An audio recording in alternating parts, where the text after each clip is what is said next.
Hey man, it's your boy Alex, and welcome back to another bang.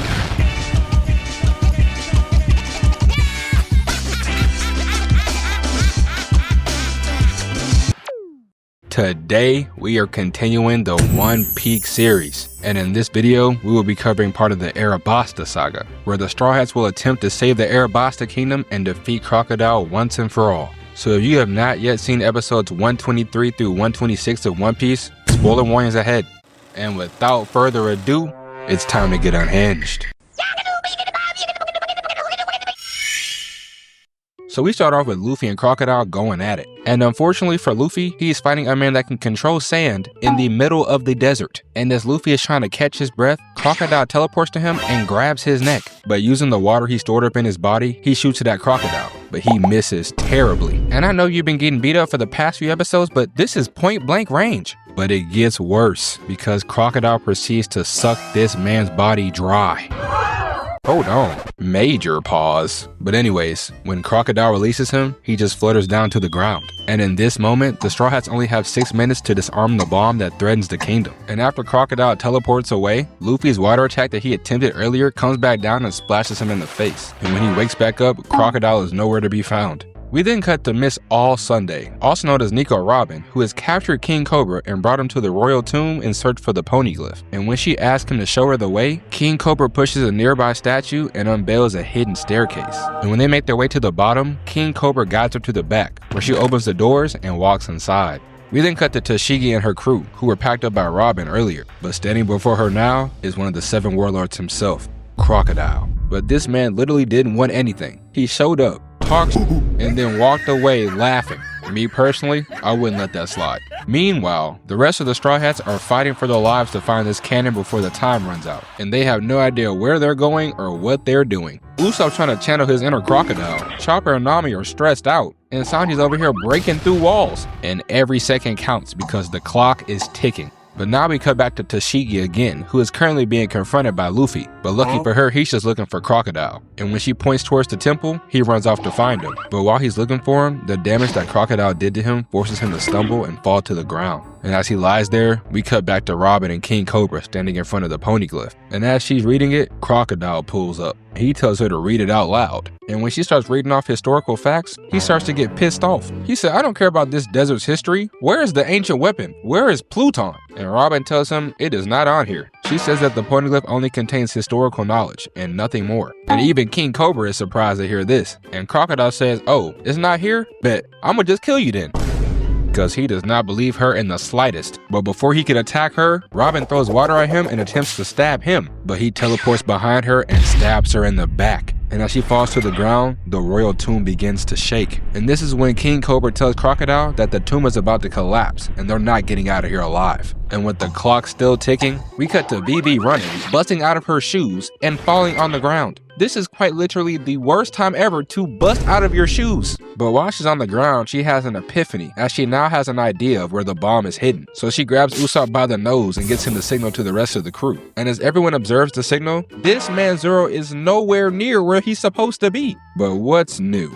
We then come back to Luffy, who is finally woken up from his nap as he continues to hunt down Crocodile, which eventually leads him to the royal tomb's secret staircase. And as the tomb collapses behind him, he continues his search for Crocodile.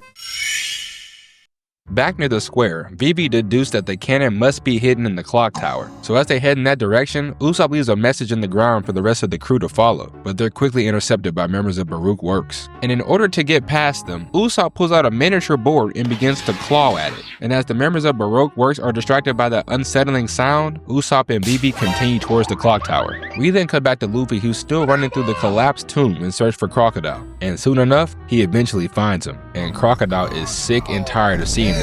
Every time he beats Luffy within an inch of his life, he keeps coming back. It's kind of like when I broke up with Lotto and she won't stop calling me.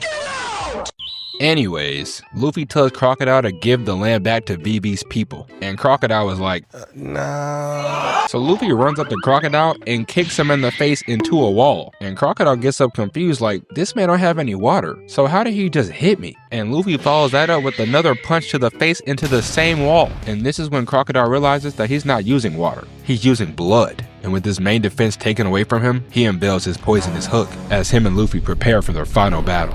We then cut to Zoro, who is so lost he accidentally runs into the Marines, and instead of fighting them, they call him stupid and then point him in the right direction. And speaking of the Marines being helpful, as Usopp and Vivi are still getting chased by members of Baruch Works, Tashigi cuts them down and tells the Straw Hats to move on. And as they approach the tower, they still have 2 minutes remaining, and as Nami and Chopper pulls up, they fill them in on what's going on. But without Pell, they still have no means of stopping it. And as he's flying around looking for Vivi, he gets sniped from the clock tower. And with the clock continuing to tick down, it's not looking good for the kingdom of Alabasta. We then come back to Luffy and Crocodile still fighting in the royal tomb, and as Luffy throws a punch, he gets cut by the poisonous hook. And even though they're both exhausted and the tomb is collapsing, the fight continues. But every time Crocodile dodges an attack, Luffy gets hit with the poisonous hook. But suddenly, one of the pillars collapses in front of them. But Luffy kicks through it, connecting Crocodile in the face, and then grabs his hook and kicks him in the head again, sending Crocodile sliding into a wall. But Crocodile gets up and says that the game is over because the poison is now spreading through Luffy's body. But Luffy throws up his set and prepares to keep fighting.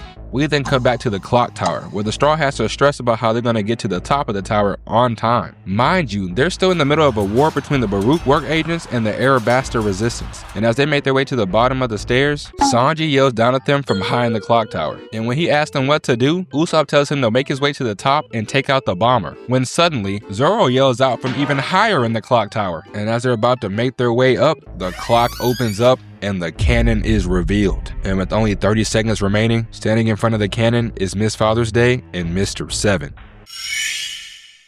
With 15 seconds remaining, the cannon is aimed at the center of Palace Square, and the fuse is now lit. But back at the bottom, Nami uses Cyclone Tempo and aims it at Usopp's you-know-what. And with Vivi and Chopper on his shoulders, Cyclone Tempo blasts them in the air. And as they get closer to Sanji, he jumps out the window and kicks them towards Zoro.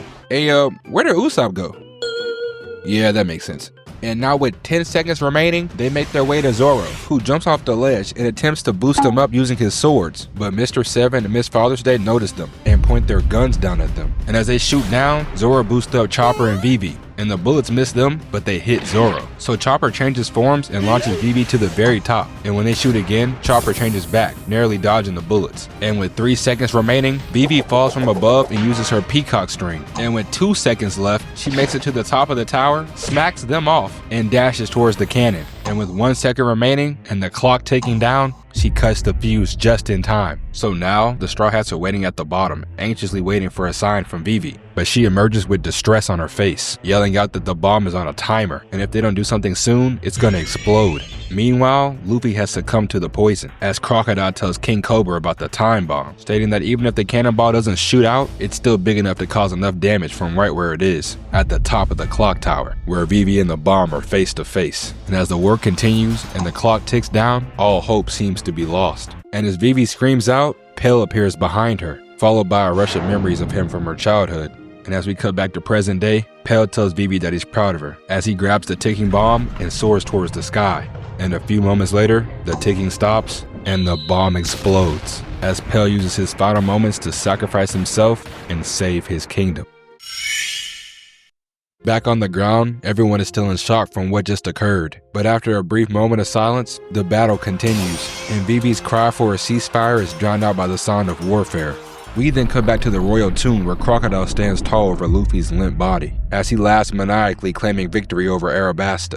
But as the tomb continues to collapse, Crocodile turns around to see Luffy standing behind him. And as he dashes towards him, Luffy catches his hook with his foot and breaks it into the ground. And he follows that up with an onslaught of attacks, kicking Crocodile, chasing him down, and punching him into the ground. And when Crocodile eventually gets up, he brandishes a new blade and charges at Luffy. But Luffy dodges it and kicks him to the ceiling. But while Crocodile's in the air, he activates Sable's Pasado, as he chunks it down, causing more destruction to the tomb. But throughout the chaos, Luffy inflates himself, twists his body, and blasts himself towards Crocodile. And as the two prepare for one final attack, Luffy blasts his arm through Crocodile's Desert Sparta and bombards him with punches, shaking the ceiling and the city around him, until he punches Crocodile through the tomb and back to the surface. And he punched this man so high in the air, the Straw Hats who are in a different part of the city can see him flailing around. And as Vivi observes Crocodile from the clock tower, she is left speechless. as the man who destroyed her kingdom has been seemingly defeated right before our eyes, when suddenly the sounds of the battlefield become silent as they become washed out by the sound of raindrops. And as the rain begins to fall over the desert kingdom, the madness stops and the battle is over, as Vivi calls for a ceasefire one last time, and for the first time, her voice is heard across the entire square. And as they notice the princess, they drop their weapons, when suddenly, Crocodile's unconscious body drops in the center of the square. And with Crocodile's defeat and Luffy's triumph, the kingdom of Alabasta is saved. Alright, so that brings us to the end of the Alabasta saga. The next one up is the Sky Island saga, so stay tuned for that one. But in the meantime, let me know what other animes or cartoons you want me to cover down in the comments below. And once again, I appreciate everybody for watching. Don't forget to like and subscribe as well. It's your boy Atlas, and I'll catch you next time.